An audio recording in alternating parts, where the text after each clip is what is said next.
بیٹا آج ہمارا جو ٹاپک ہے وہ ہے ہنڈی کی اقسام۔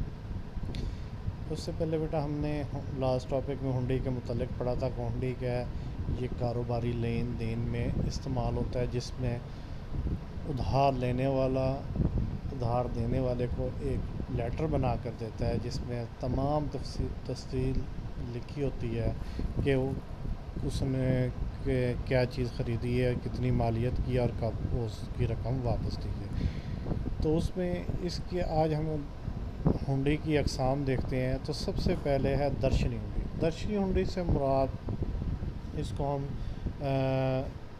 سائڈ بل بھی کہتے ہیں، کہ جس طرح ہی خریدار کو بل وصول ہوتا ہے اس کو ادائیگی کرنا لازمی ہوتی ہے۔ اس میں کیا ہوتا ہے کہ اس مثال کے طور پر میں ایک دکان پر جاتا ہوں اور سامان خریدتا ہوں، تو سامان خریدنے کے بعد وہ کیا ہے، بل بناتا ہے، اور بل بنا کر مجھے دے دیتا ہے کہ جی یہ آپ کی اتنی رقم بنتی ہے۔ تو میرے پاس جس طرح ہی بل آتا ہے مجھے فوراً اس کی ادائیگی کر کر اپنی چیز کو لے لیتا ہوں۔ اس کو ہم کیا درشنی ہنڈی، یا اس کو ہم کیا ہے bill of sight of bill کا نام بھی دیتے ہیں۔ اس کے بعد ہے مکتی ہنڈی۔ مکتی ہنڈی عام طور پر خریدار کے لیے فائدہ مند ہوتی ہے۔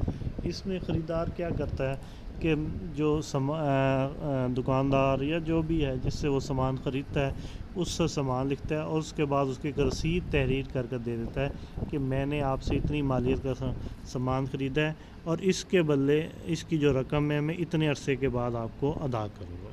اب کس طرح کہ اس میں کتنے عرصے کے بعد ادا کرے گا، اس پر باقاعدہ لکھا ہوتا ہے کہ 1 ماہ، 3 ماہ، 6 ماہ یا 1 سال کی اس میں ٹائم پیریڈ، جو بھی ٹائم پیریڈ ہے، اس کے بعد مال خریدنے والا مال دینے والے کو پیسے دینے کا پابند ہے۔ اور اس کی یہ ایک قانونی حیثیت ہوتی ہے کہ خدا نخواستہ اگر کوئی مسئلہ ہو تو وہ قانونی طور پر اس کے خلاف کوئی کارروائی کر سکتا ہے۔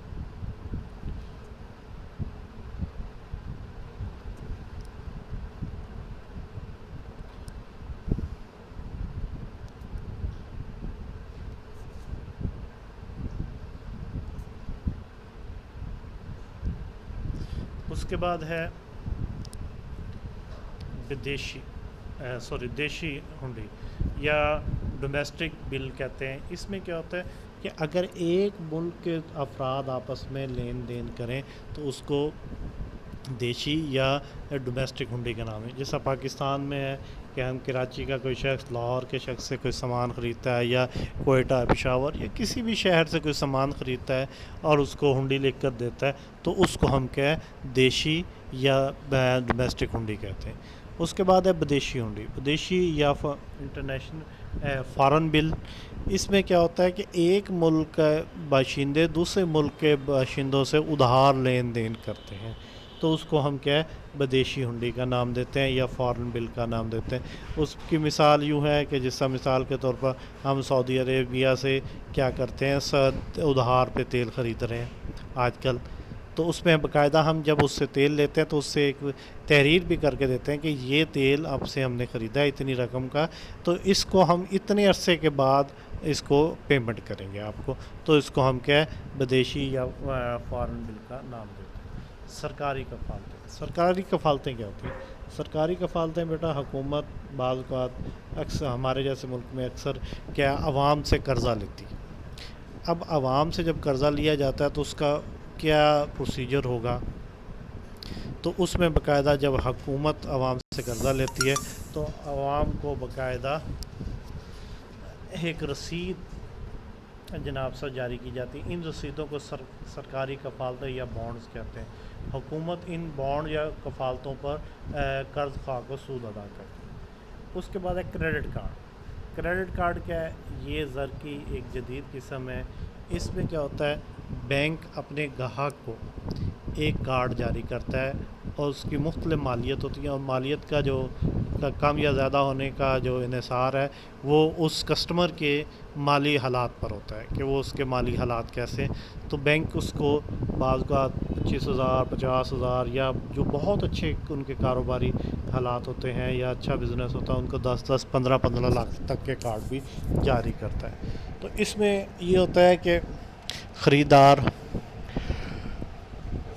مخصوص دکانوں سے جا کر کیا کر سکتا ہے، خریداری کر سکتا ہے، اور اس میں وہ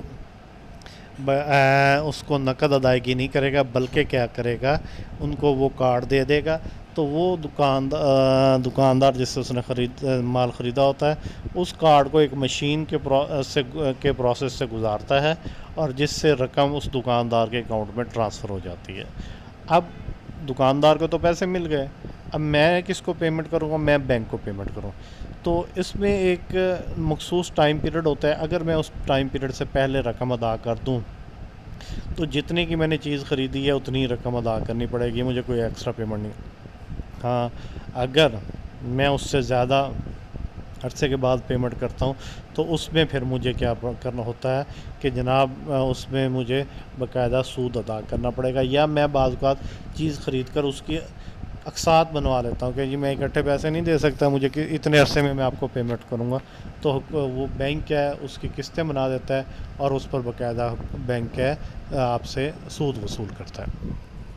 اے T M card, A T M card کیا ہے؟ یہ کھاتے داروں کے لیے ایک جدید سہولت ہے، جس کی مدد سے کھاتے دار اپنے بینک اکاؤنٹ سے 24 گھنٹے میں 7 ڈیز میں کسی وقت بھی اور کہیں سے بھی اس بینک کی اے ٹی ایم کے ذریعے اپنے اکاؤنٹ میں موجود پیسوں کو نکلوا سکتا ہے۔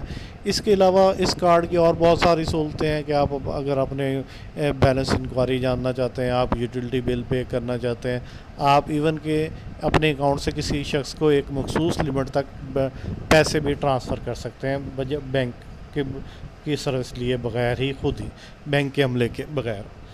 تو اس کے بدلے میں بینک آپ سے باقاعدہ سروس چارجز وصول کرتا ہے اس کارڈ کے بدلے میں، اور اس کارڈ کا ایک فائدہ یہ بھی ہے کہ آپ اس کی مدد سے شاپنگ بھی کر سکتے ہیں۔ اب شاپنگ اسی وقت کر سکیں گے جب آپ کے اکاؤنٹ میں پیسے ہوں گے، اور جس طرح ہی آپ جس طرح A T M credit card کا پروسیس ہے، سیم ویسا ہی یہ پروسیس ہے تقریباً۔ اس کے بعد کیا ہوگا، جس طرح آپ وہ پروسیس سے کارڈ گزرے گا تو پیسے آپ کے اکاؤنٹ سے نکل کر جو دکاندار ہے اس کے اکاؤنٹ میں آ جاتے ہیں، کو مل جاتے ہیں، اور اس طرح آپ ایک محفوظ طریقے سے وہ شاپنگ کر سکتے ہیں، اور آپ کا پیسہ بھی محفوظ۔ اس کو ہم آج کل پلاسٹک منی کا بھی نام دیتے ہیں۔